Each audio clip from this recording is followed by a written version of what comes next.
জুলাই গণঅভ্যুত্থানে প্রথম শহীদ আবু সাঈদ হত্যা মামলায় রোকেয়া বিশ্ববিদ্যালয়ের সাবেক উপাচার্য সহ পলাতক ২৬ আসামির বিরুদ্ধে গ্রেফতারি পরোয়ানা জারি করেছেন আন্তর্জাতিক অপরাধ ট্রাইব্যুনাল ২।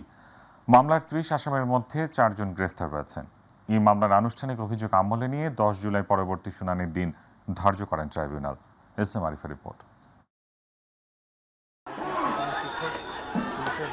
বৈষম্যবিরোধী ছাত্র আন্দোলন চলাকালে ২০২৪ সালের ১৬ জুলাই বেগম রোকেয়া বিশ্ববিদ্যালয় সংলগ্ন পার্কের মোড় এলাকায় পুলিশের গুলিতে নিহত হন ইংরেজি বিভাগের শিক্ষার্থী আবু সাঈদ।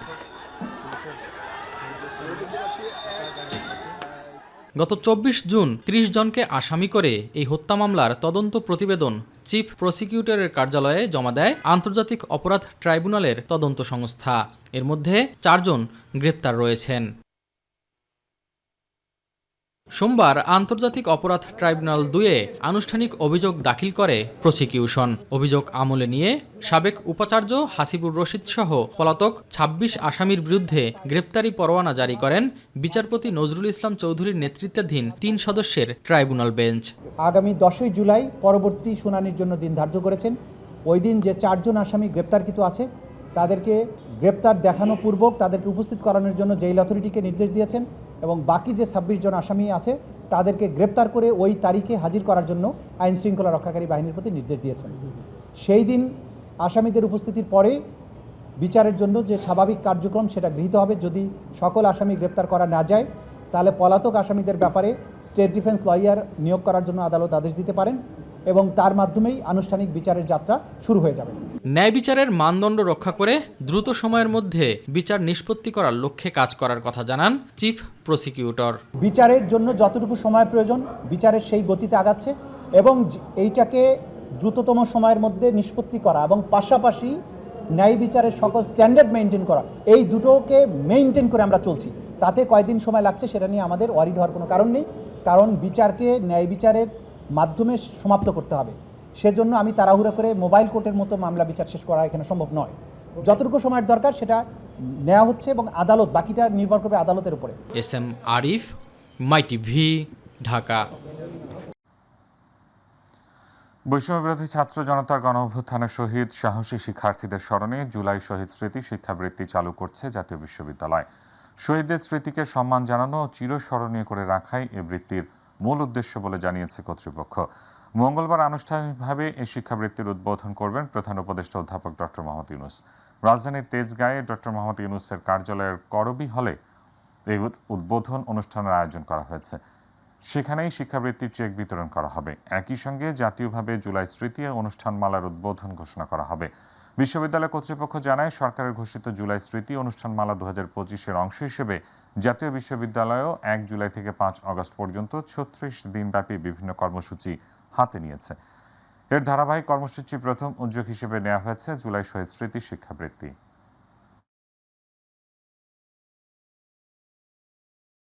আগামীতে বাংলাদেশের নির্বাচিত গণতান্ত্রিক সরকারের সাথে চীন দ্বিপাক্ষিক স্বার্থ সংশ্লিষ্ট বিষয়ে আন্তরিকতার সাথে কাজ করতে আগ্রহী বলে জানিয়েছেন বিএনপির মহাসচিব মির্জা ফখরুল ইসলাম আলমগীর। আর স্থায়ী কমিটির সদস্য ডক্টর আব্দুল মঈন খান বলেছেন, আনুপাতিক হারে যারা নির্বাচন করতে চায় তারা বাংলাদেশের আদর্শে বিশ্বাসী নয়। রাজধানীতে আলাদা অনুষ্ঠানে বিএনপি নেতারা এসব কথা বলেন। ইউসুফ আলীর রিপোর্ট। চীনা কমিউনিস্ট পার্টির আমন্ত্রণে সম্প্রতি দেশটি সফর করেছেন বিএনপির একটি প্রতিনিধি দল। সেই সফরের বিষয়বস্তু তুলে ধরতে গুলশানে চেয়ারপারসনের রাজনৈতিক কার্যালয়ে সংবাদ সম্মেলনের আয়োজন করে বিএনপির একটি প্রতিনিধি দল চীন সফরে গিয়েছিলেন। দলের মহাসচিব মির্জা ফখরুল ইসলাম আলমগীর বলেন, তিস্তা চুক্তি, রোহিঙ্গাদের মিয়ানমারে ফিরিয়ে নেওয়া, বকেয়া ঋণ পরিশোধে সময় দেয়া, ভারতের সাথে সম্পর্ক উন্নয়ন সহ নানা বিষয়ে আলোচনা হয়েছে। চীন আশা প্রকাশ করেছে যে নির্বাচিত সরকারের সঙ্গে তারা আরো গভীর দৃঢ়তার সঙ্গে, আন্তরিকতার সঙ্গে, ভালোবাসার সঙ্গে, প্রেমের সঙ্গে কাজ করবে। ভবিষ্যতে যদি আমরা কখনো সরকার পরিচালনার দায়িত্বে আসি তখন সেটা আমরা অত্যন্ত ইতিবাচকভাবেই দেখব বলে আমরা বলেছি। এদিকে ডিপ্লোমা ইঞ্জিনিয়ার্স ইনস্টিটিউশনে ওলামা দলের সাধারণ সভায় বিএনপির স্থায়ী কমিটির সদস্য ডক্টর আব্দুল মঈন খান বলেন, দেশে কিছু রাজনৈতিক দল রয়েছে যাদের কথা ও কাজের মিল নেই। আজকে থেকে 1 বছর আগে আওয়ামী লীগ মনে করেছিল বাংলাদেশ তাদের একক পৈতৃক সম্পত্তি এবং তার পরিণতি বাংলাদেশের মানুষ আওয়ামী লীগকে দেখিয়ে দিয়েছে। আজকে যদি আবার কেউ মনে করে বাংলাদেশ তাদের একক সম্পত্তি, সেটা তাদের মারাত্মক ভুল হবে এবং তাদেরকে আমি বলবো ইতিহাস থেকে শিক্ষা। পিআরকে ইস্যু করে বাংলাদেশের মানুষের যে গণতন্ত্রের আকাঙ্ক্ষা, সেই গণতন্ত্রের আকাঙ্ক্ষাতে যদি কেউ দ্বন্দ্ব সৃষ্টি করে, আমি বলবো তারা বাংলাদেশের আদর্শে বিশ্বাস করে, তারা নিজের ব্যক্তির আদর্শে বিশ্বাস করে, তাদের নিজেদের দলীয় আদর্শে বিশ্বাস করে। ইউসুফ আলী, মাই টিভি, ঢাকা। গ্রেফতারকৃত প্রধান নির্বাচন কমিশনারদের পরিণতি থেকে শিক্ষা নিয়ে আগামীতে একটি অবাধ, সুষ্ঠু, নিরপেক্ষ নির্বাচন সততার সাথে দেওয়া উচিত বলে মনে করেন রাষ্ট্রবিজ্ঞানী অধ্যাপক ডক্টর ফরিদউদ্দিন আহমেদ। অপরদিকে সমাজবিজ্ঞানী অধ্যাপক সালমা আক্তার মনে করেন, সিস্টেম ব্রেক করলে এমন পরিণতি হওয়াটাই স্বাভাবিক। তবে মানুষের ভাবনাকে বিশেষ গুরুত্ব দিতে হবে, যা আগামীর জন্য একটি সতর্ক বার্তা বহন করে। মমিন হোসেনের ক্যামেরায় আবু সাইদ উপর বিশেষ রিপোর্ট। 2014, 18 এবং 24-এর জাতীয় সংসদ নির্বাচন ছিল প্রহসনমূলক, লোক দেখানো এবং দিনের ভোট রাতে করাসহ ফেসিবাদী রাজত্ব বাস্তবায়নের নির্বাচন। আর এসব ভোট আয়োজনে নেপথ্যে থাকা দায়িত্বপ্রাপ্ত প্রধান নির্বাচন কমিশনার রকিবউদ্দিন আহমেদ, KM নুরুল হুদা ও কাজী হাবিবুল আউয়ালের বিরুদ্ধে মামলা করা হয় শেরেবাংলা নগর থানায়। অভিযোগ দাখিল করা হয় নির্বাচন কমিশন সচিবালয়েও। যেহেতু তারা সংবিধান লঙ্ঘন করে ফৌজদারি দণ্ডবিধি অপরাধ করেছে। অতঃপর সাবেক সিইসি রকিবউদ্দিন অসুস্থ থাকায় গ্রেপ্তার করা হয় সাবেক সিইসি KM নুরুল হুদা ও কাজী হাবিবুল আউয়ালকে। সাজানো এই নির্বাচন নিয়ে নির্বাচন কমিশন প্রজ্ঞাপন জারি করে 5 সদস্যের একটি কমিটিও গঠন করেছে। সার্বিক এই পরিস্থিতিতে গ্রেপ্তারকৃত প্রধান নির্বাচন কমিশনারদের থেকে শিক্ষা নিয়ে আগামীতে একটি অবাধ, সুষ্ঠু, নিরপেক্ষ নির্বাচন সততার সাথে দেওয়া উচিত বলে মনে করেন রাষ্ট্রবিজ্ঞানী অধ্যাপক ডক্টর ফরিদউদ্দিন আহমেদ। এটি ভবিষ্যতে আমার কাছে মনে হয় যে আসলে এটা বাংলাদেশের সুশাসন প্রতিষ্ঠার জন্য, বিশেষ করে নির্বাচনটা সুষ্ঠু এবং গ্রহণযোগ্য হওয়ার জন্য এটার একটা পজিটিভ বা ইতিবাচক এর একটা প্রভাব পড়বে বাংলাদেশে। যারা নির্বাচন কমিশনার বা যারা প্রধান দায়িত্বে ছিলেন, তারাই যে এককভাবে দায়ী বিষয়টা তা নয়, কারণ আসলে তারা একটা কাঠামোর মধ্যে কাজ করেন। সেখানে আইন প্রয়োগকারী সংস্থা আছেন, তারপরে অর্থ মন্ত্রণালয় আছেন। এই প্রতিষ্ঠানগুলো সামগ্রিকভাবে যদি সহযোগিতা না করে, তাহলে কিন্তু নির্বাচন কমিশন তাত্ত্বিকভাবে বা সাংবিধানিকভাবে স্বাধীন থাকলেও তাদের অনেক সময় সুষ্ঠুভাবে কাজ করা কঠিন হয়ে পড়ে। আর সমাজবিজ্ঞানী অধ্যাপক সালমা আক্তার মনে করেন, সিস্টেম ব্রেক করলে এমন পরিণতি হওয়াটাই স্বাভাবিক। মানুষের ভাবনাকে বিশেষ গুরুত্ব দিতে হবে। আগামীর জন্য বার্তাটা হচ্ছে যে আমরা চাই সিস্টেম ফিরে আসুক, সিস্টেমের মধ্যেই সব কিছু হোক। তো যদি সিস্টেম ব্রেক কিছু হয়, তাহলে যেটা হচ্ছে যে অন্যরাও কিন্তু সিস্টেম ব্রেকে যাবে। আগামীর জন্য আমরা একটা অ্যানোমিক সিচুয়েশনের দিকে চলে যাব, যেটা সব সঙ্গত কারণেই একজন সমাজবিজ্ঞানী হিসেবে অথবা একজন সিটিজেন হিসেবে আমি কোনোভাবেই সেটা মনে করি যে আমাদের জন্য আসলে গ্রহণযোগ্য হবে না। তো আমার কাছে মনে হয় সামাজিকভাবে সামাজিক প্রতিষ্ঠানগুলো যত স্মুথ কাজ করে, আমরা সেটা এক্সপেক্ট করি যে আমাদের স্ট্রাকচারাল ওয়েতেই জাস্টিসটা পৌঁছে দেওয়া উচিত। সেটা এখন যারা খুব রাজনীতি বা ওই ধরনের ক্ষমতার বলয়ের মধ্যে আছেন, অথবা আমরা সাধারণ মানুষ, সবার জন্যই আসলে জাস্টিস থাকা দরকার। জাস্টিস সিস্টেমটা যেন স্ট্রাকচারের মধ্যে থাকে। গ্রেপ্তার হওয়া সাবেক সিইসিদের থেকে শিক্ষা নিয়ে আগামীতে জাতীয় সংসদ কিংবা স্থানীয় নির্বাচন আয়োজনের দিকে মনোযোগী হওয়ার পরামর্শ দেন তারা। আমার কাছে মনে হয় যে এর আগের যে নির্বাচন যেগুলো হয়েছে তত্ত্বাবধায়ক সরকারের সময়, তো সেই সময় কিন্তু আসলে ব্যাপক হারে বদলি করা হয়েছে এবং দায়িত্ব থেকে অব্যাহতি দেওয়া হয়েছে। আমার কাছে মনে হয় আস্থার, জনগণের মধ্যে যদি নির্বাচনের বিষয়ে আস্থা তৈরি করতে হয়, তাহলে তাদেরকে আসলে অন্য জায়গায় বদলি করা দরকার। সিইসিদের কেন গ্রেফতার করা উচিত অথবা উচিত না, এই দুটো ক্ষেত্রে কিন্তু তারা মতামত তৈরি করতে পারে, সামাজিক মতামত তৈরি করতে পারে।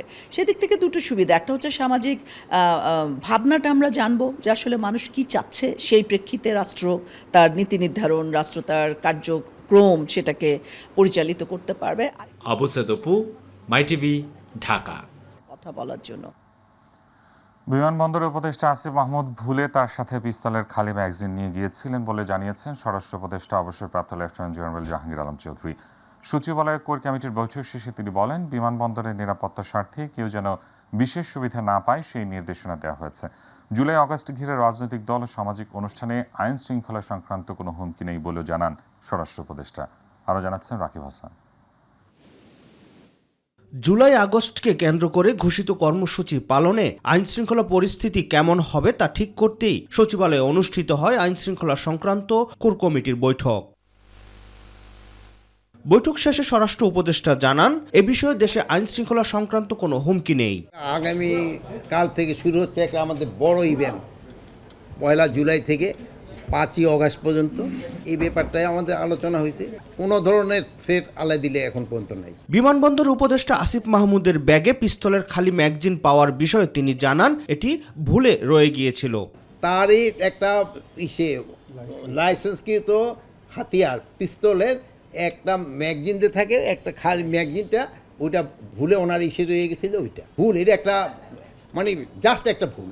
যেহেতু এটা নিয়ে তো বাইরা ওনার যদি জানতে পারতো আগে তো উনি কোনো অবস্থায় এটা নিতেন না। এই জন্য আমি অলরেডি বলেছি এই প্রিভিলেজটা যেন কারো ক্ষেত্রে না হয়, সবার ক্ষেত্রে যেন আইনটা একইভাবে প্রয়োগ করে, এই জন্য বলা হয়েছে। কুমিল্লা ও পটুয়াখালীর ঘটনাকে সর্বোচ্চ গুরুত্ব দিয়ে জড়িতদের গ্রেফতার করা হয়েছে বলেও জানান স্বরাষ্ট্র উপদেষ্টা। গতকালকে যে ঘটনাটা এইটা আর একটা ওই যে পটুয়াখালীর একটা ঘটনা, এটা আপনারা দেখছেন, দুইটার উপরে আপনারা মিডিয়ায় দেখছেন। এটা কিন্তু আইন শৃঙ্খলা বাহিনী কিন্তু তারা প্রপার অ্যাকশন নিচ্ছে, যে এই দোষটা করছে তার সাথে সাথে আইনের আওতায় নিয়ে আসছে, এবং যারা ভিডিওগুলি করছে তাদেরও কিন্তু আইনের আওতায় নিয়ে আসছে। আইন শৃঙ্খলা পরিস্থিতি নিয়ে জনগণের পারসেপশন অনেক ভালো বলেও মনে করেন স্বরাষ্ট্র উপদেষ্টা জাহাঙ্গীর আলম চৌধুরী। জনগণের পারসেপশন তো অনেক ভালো, তো এই জনগণের পারসেপশনের উপরে তো আমরা নির্ভর করি, তো আল্লাহ দিলে হয়তো উন্নতি হচ্ছে। রাকিব হাসান, মাইটিভি, ঢাকা। টানা 1.5 মাসের বেশি স্থবিরতার পর অবশেষে জাতীয় রাজস্ব বোর্ডের সব কার্যক্রম স্বাভাবিক হতে শুরু করেছে। রোববার রাতে দেশের শীর্ষ ব্যবসায়ী নেতাদের সঙ্গে বৈঠক শেষে এনবিআর সংস্কার ঐক্য পরিষদ আন্দোলন প্রত্যাহারের ঘোষণা দেয়। এরপর থেকেই আগারগাঁয়ের প্রধান কার্যালয় সহ দেশের বিভিন্ন কাস্টমস, ভ্যাট ও কর অফিসে কর্মকর্তা কর্মচারীরা কাজে যোগ দিতে শুরু করেন। এদিকে এক ব্রিফিংয়ে দেশের স্বার্থে সবাইকে একসাথে কাজ করার আহ্বান জানিয়েছেন এনবিআর চেয়ারম্যান। আফজাল হোসেনের রিপোর্ট। বিভিন্ন দাবিতে 1.5 মাস কর্মবিরতি আর আন্দোলন অব্যাহত রাখেন এনবিআর কর্মকর্তারা। শাটডাউন, কর্মবিরতি, অবস্থান কর্মসূচি সহ ধারাবাহিক আন্দোলনের কারণে রাজস্ব আহরণ ও প্রশাসনিক কার্যক্রমে স্থবিরতা নেমে আসে। রোববার বিকেলে রাষ্ট্রের আর্থিক ক্ষতি বিবেচনায় কঠোর অবস্থান নিয়ে আন্দোলনকারীদের অবিলম্বে কাজে যোগ দেওয়ার নির্দেশ দেয় সরকার। এরপরে প্রথমে সরকারের সঙ্গে ব্যবসায়ীদের বৈঠক এবং পরে শীর্ষ ব্যবসায়ী নেতাদের সঙ্গে আন্দোলনকারীদের বৈঠক শেষে অচলাবস্থার অবসান হয়। এরপরে প্রধান কার্যালয় সহ দেশের বিভিন্ন কাস্টমস, ভ্যাট ও কর অফিসে কর্মকর্তা কর্মচারীরা কাজে যোগ দিতে শুরু করেন। অর্থবছরের শেষ দিনে সকাল 10টা পর্যন্ত 3,60,920 কোটি টাকা রাজস্ব আদায় হয়েছে বলে জানিয়েছে জাতীয় রাজস্ব বোর্ড। প্রতিষ্ঠানটির চেয়ারম্যান বলেন, কর্মবিরতি প্রত্যাহারের ফলে সবার মাঝে স্বস্তি ফিরে এসেছে। কাস্টম হাউসগুলো গতকাল বিকাল এবং সন্ধ্যা থেকে অপারেশন শুরু করেছে। যে মাঝখানে কর্মবিরতি ছিল সেটা প্রত্যাহার করে, এটা আপনারা সবাই জেনেছেন। এতে আমি মনে করি যে সবার মধ্যে একটা স্বস্তি বিরাজ করছে, বিশেষ করে আমাদের ব্যবসায়ীদের মধ্যে এবং নীতি নির্ধারকদের মধ্যে। কর্মকর্তাদের উদ্দেশ্যে এনবিআর চেয়ারম্যান বলেন, যা কিছু হয়েছে সব ভুলে গিয়ে রাষ্ট্রীয় স্বার্থে, দেশের স্বার্থে সবাইকে একসাথে কাজ করতে হবে। আমি আমাদের রেভিনিউ অফিসারদেরকে বলবো, যা কিছু হয়েছে এগুলো সব কিছু ভুলে গিয়ে আমাদের রাষ্ট্রীয় স্বার্থে, দেশের স্বার্থে আমরা সকল কাজ করব। সবাইকে আহ্বান জানাবো, তারা অতীতে যেভাবে দক্ষতা এবং নিষ্ঠা এবং কঠোর পরিশ্রম করে রেভিনিউ আদায় করেছেন, একইভাবে তারা তাদের কাজগুলো কন্টিনিউ করবেন। সংশ্লিষ্টরা মনে করছেন, ভবিষ্যতে এমন পরিস্থিতি এড়াতে প্রশাসনিক ও কাঠামোগত সংস্কার জরুরি। আফজাল হোসেন, মাইটিভি, ঢাকা। সকাল থেকে চট্টগ্রাম কাস্টমস হাউসে আমদানি রফতানি পণ্যের শুল্কায়ন কার্যক্রম পুরোদমে শুরু হয়েছে। ফলে ব্যস্ততা বেড়েছে চট্টগ্রাম বন্দরের কার্যক্রমেও। কাস্টমস কর্মকর্তা কর্মচারীদের শাটডাউন কর্মসূচির কারণে বন্ধ ছিল শুল্কায়ন কার্যক্রম। ফলে চট্টগ্রাম বন্দরে তৈরি হয় কন্টেইনার জট। ব্যবসায়ী, শিল্পপতি সহ আমদানি রফতানি প্রক্রিয়ার সাথে জড়িত ব্যবসায়ীদের মধ্যে দেখা দেয় চরম উদ্বেগ, উৎকণ্ঠা। বন্দর সংশ্লিষ্টরা জানিয়েছেন, আমদানি রফতানি পণ্যের শুল্কায়ন বন্ধ থাকায় রফতানি পণ্যের শিপমেন্ট করা যায়নি।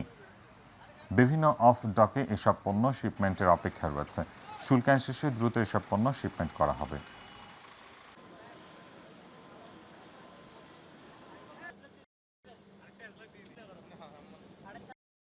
এনবিআরের আন্দোলনরত কর্মকর্তাদের বিরুদ্ধে দুদকের কার্যক্রমে সরকারের পক্ষ থেকে কোনো হস্তক্ষেপ নেই বলে জানিয়েছেন অর্থ উপদেষ্টা সালেউদ্দিন আহমেদ। সচিবালয়ে 72টি রাষ্ট্রায়ত্ত ও স্বায়ত্তশাসিত প্রতিষ্ঠানের নতুন বাজেট ব্যবস্থাপনা ঘোষণার পর একথা জানান তিনি। অর্থ উপদেষ্টা জানান, বিগত সময়ে যারা বাংলাদেশ ব্যাংকের গভর্নর হয়েছেন তারা সরকারের এজেন্ট হিসেবে কাজ করেছেন। দুদক সম্পর্কে আমি কোনো উত্তর দেব না, ওদের আলাদা টার্মস অফ রেফারেন্স আছে, ওটা দরকার হলে আপনার আলাদাভাবে তাদেরকে জিজ্ঞেস করবেন। ডেফিনেটলি সরকার থেকে কিন্তু এখন কোনো রকম কোনো ইন্টারফেয়ার করে। আপনি একটা লক্ষ্য করবেন, বাংলাদেশ ব্যাংকে আপনি দেখেছেন মিনিস্টার অফ ফাইন্যান্স থেকে কোনো ইস্যু করতে আমার সময় পারে নাই, যেহেতু আমি ওখানে ছিলাম। তারপরে তো বাংলাদেশ ব্যাংক তো চলতো সরকারি নির্দেশে আদেশে, এবং যারা গভর্নর ছিলেন তারা বাংলাদেশ ব্যাংকের গভর্নর ছিলেন না, সরি টু সে, তারা একজন সরকার এজেন্ট হিসেবে কাজ করেছে। রোববার সকাল 8টা থেকে সোমবার সকাল 8টা পর্যন্ত একদিনে ডেঙ্গু আক্রান্ত হয়ে সরকারি হিসেবে 429 জন রোগী হাসপাতালে ভর্তি হয়েছেন। আক্রান্তের এই সংখ্যা চলতি বছরে একদিনে এখন পর্যন্ত সর্বোচ্চ। এসব রোগীদের মধ্যে সবচেয়ে বেশি 149 জন আক্রান্ত বরিশাল বিভাগে। তবে এই সময় ডেঙ্গুতে নতুন করে কারো মৃত্যু হয়নি। সোমবার স্বাস্থ্য অধিদপ্তরের এক সংবাদ বিজ্ঞপ্তিতে এই তথ্য জানানো হয়। এতে বলা হয়েছে, হাসপাতালে নতুন ভর্তিদের মধ্যে বরিশাল বিভাগে 149 জন, চট্টগ্রাম বিভাগে 57 জন, ঢাকা বিভাগে 61, ঢাকা উত্তর সিটিতে 42 জন, ঢাকা দক্ষিণ সিটিতে 45 জন, খুলনা বিভাগে 21 জন এবং রাজশাহী বিভাগে 54 জন রয়েছেন। স্বাস্থ্য অধিদপ্তর জানিয়েছে, চলতি বছরের জানুয়ারি থেকে এখন পর্যন্ত সব মিলিয়ে 10,296 জন রোগী হাসপাতালে ভর্তি হয়েছেন। তবে বছরের এখন পর্যন্ত ডেঙ্গুতে মৃত্যু হয়েছে 42 জনের। পানি সম্পদ এবং পরিবেশ, বন ও জলবায়ু পরিবর্তন উপদেষ্টা সৈয়দ রিজওয়ানা হাসান বলেছেন, বায়ু দূষণ রোধে স্বল্প মধ্য দীর্ঘমেয়াদী পরিকল্পনা নেওয়া হচ্ছে। এই জন্য বিভিন্ন সংস্থার সাথে সমন্বয় করে কাজ করতে হবে। এছাড়াও দূষণ রোধে পুরনো মেয়াদোত্তীর্ণ গাড়ি পর্যায়ক্রমে সড়ক থেকে তুলে নেওয়া হবে। সচিবালয়ে বায়ু দূষণ নিয়ন্ত্রণে চীনের বিশেষজ্ঞ প্রতিনিধিদের সঙ্গে মতবিনিময় শেষে উপদেষ্টা এসব কথা বলেন। বায়ু দূষণ রোধে শীতকাল বা আগামী অক্টোবরের আগে ভাঙাচোরা রাস্তার মেরামত কাজ শেষ করা হবে, একথা জানিয়ে তিনি আরও বলেন, এছাড়াও পুরনো মেয়াদোত্তীর্ণ গাড়ি পর্যায়ক্রমে সড়ক থেকে তুলে নেওয়া হবে। নতুন 250টি গাড়ি কেনার সিদ্ধান্ত নেওয়া হয়েছে। নেমে যাওয়ার সাথে সাথে ভাঙাচোরা রাস্তাগুলো নির্মাণের কাজ শুরু করবে। আরেকটা হচ্ছে রোড কনস্ট্রাকশন। ওনারা আপনাদেরকে ছবি দেখাবেন, আমি sure you will show them the picture where how road should be constructed and that should be controlled. এটা আমরা একটা নিয়ন্ত্রণে আনার চেষ্টা করব। এই নিয়ন্ত্রণে আপনি পরিবেশ অধিদপ্তর এককভাবে এনফোর্সমেন্ট টিম পাঠাবে না, আমরা বিএনপি এর সাথে মিলে, রোড সাথে মিলেই আমরা এবার।